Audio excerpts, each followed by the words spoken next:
will you vote to hold them in contempt?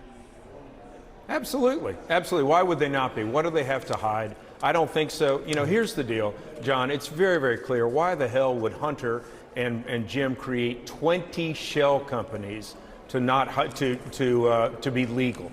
We've seen time and time again, and Representative Comer has proven this. There was money influencing peddling that Biden had during his last couple of years as vice president, and then right afterwards, they wanted to gain the money back. Yeah.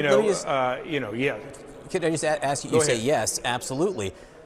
Why have you changed your position on holding people in contempt of Congress? You voted against holding Steve Bannon in contempt.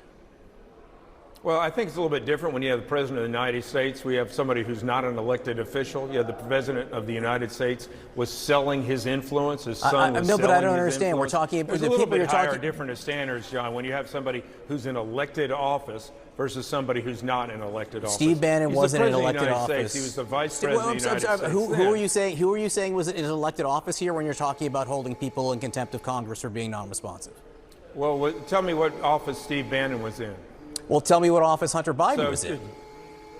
No, I'm not talking about Hunter Biden. I'm talking about Joe Biden, the President of the United States. You haven't subpoenaed him. You haven't subpoenaed him. Peddling. I'm asking if Hunter Biden or Jim Biden, the brother and son of the president, who are not elected officials, if they are not responsive, will you hold them in contempt? Think about this, John. If you've seen the facts that have occurred, we see that there's been influence peddling. I mean, the President of the United States, Vice President at the time, said point blank, if you don't fire a prosecutor, I'm going to withhold money. So that's a crooked deal in as itself. But you're so it's talking all about a what happened scheme. in If we Ukraine. don't get these individuals, Congressman, I'm just trying to understand the difference. I'm just trying to understand the difference when you're talking about congressional subpoenas.